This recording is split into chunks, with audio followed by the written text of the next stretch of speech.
को आपकी ये बहू प्रणाम करती है और आज आप सबके बीच में बहुत ही शानदार ओजस्वी प्रत्याशी आदरणीय मेरे बड़े भाई के रूप में धर्मेंद्र यादव जी के समर्थन में मैं अपने वक्तव्य को रखने आई हूं।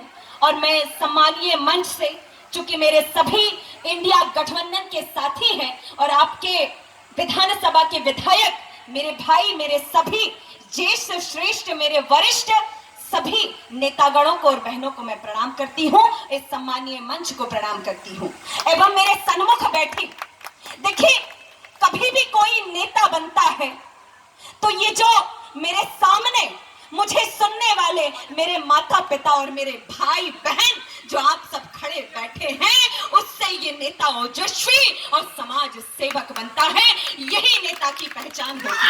और आदरणीय मुलायम सिंह जी ने और आदरणीय मेरे दादा राम नरेश यादव जी ने किसान पुत्र होकर इस धरती को सींचकर समाजवाद की नींव को गाढ़ा था। और आज भूलना नहीं चाहिए जो इस देश के प्रधानमंत्री खुद को कहते हैं कि 140 करोड़ देशवासी मेरा परिवार है, तो ये क्यों सवाल उठाते हैं कि समाजवादी परिवारवाद को बढ़ावा देती है। मैं फक्र के साथ ये कहती हूँ कि जिसने परिवार को चलाना सीखा है वो देश को चलाना जाता है, लेकिन जो फकीरी का दावा करता है, आज देखिएगा कि वो लाखों का सूट बूट और 8,000 के प्लेन में, करोड़ों के प्लेन में बैठता है और कहता है कि अडानी अंबानी मेरे मित्र नहीं है। क्या ये देश और दुनिया नहीं जानती? आज आप सबने विश्वास के साथ, पूरे विश्वास के साथ प्रधानमंत्री को, नरेंद्र मोदी जी को प्रधानमंत्री बनाया था 2014 में, लेकिन दुर्भाग्य कि 2014 में बनाया और एक पुलवामा जैसी घटना होती है और 2019 में प्रधानमंत्री जगह जगह जाकर के पुलवामा में शहीद हुए हमारे वीर जवान भाइयों का सौदा करते हैं और एक एक वोट की अपील करते हैं, अन्यथा वो 2019 का चुनाव भी नहीं जीतते। और आज भी और कल भी ये इंडिया गठबंधन उनसे सवाल पूछता है कि पुलवामा में कितने जवान शहीद हुए, ये बताना चाहिए, क्योंकि भारत देश के एक एक माँ बाप पूछना चाहते हैं अपने बेटे का अधिकार, लेकिन इनके पास जवाब नहीं है। और देखिए आज देश की दुर्दशा क्या है। 70 सालों से कांग्रेस या समाजवाद, इंडिया गठबंधन की कितनी ही पार्टियां रही हैं, मेरे आदरणीय बड़े बुजुर्ग यहाँ बैठे हैं, इतने समय में कभी अपनी महंगाई को जमीन आसमान छूते हुए देखा है? 70 सालों में 70 रुपए तक पेट्रोल डीजल का दाम पहुंचा होगा, लेकिन आज दुर्भाग्य है कि 10 वर्षों की सत्ता में भारतीय जनता पार्टी ने उसे 120 और 130 पहुंचा दिया। वही अभी मैं देख रही थी कि गाड़ियों को ओवरटेक कर रही थी मोटरसाइकिलें, तो बताइए इन मोटरसाइकिलों के दाम इसी समाजवाद और इंडिया गठबंधन की सरकारों में 50 से 55 हजार में मिल जाया करती थी, लेकिन आज 1 से 1.5 लाख रुपए, ये है महंगाई का दौर। और ये कहते हैं कि आज हर भाषणों में आप सबने सुना होगा, और मैं आप सबसे ये सवाल पूछती हूं कि पूरे देश में एक नारा चला करता था, हिंदू मुस्लिम सिख ईसाई आपस में हम भाई भाई। आज कहीं आपको ये नारा सुनने को मिलता है? सच बताइएगा, कहीं किसी दीवारों में किसी भारतीय जनता पार्टी के नेता के मुख पे ये नारा मिलता है?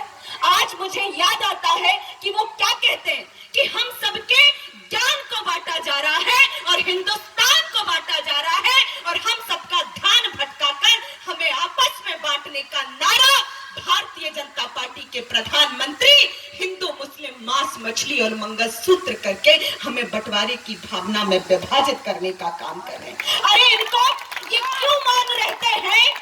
क्या इनको आपने मणिपुर की घटना देखी? ये कहते हैं कि बहनों का मान सम्मान रखते हैं, आप सबने देखी होगी। और इसी उत्तर प्रदेश में हमारे हाथरस की बेटी, किस तरीके से उसका बलात्कार होता है, किस तरीके का कुकर्म किया जाता है और ये भारतीय जनता पार्टी मौन रहती है।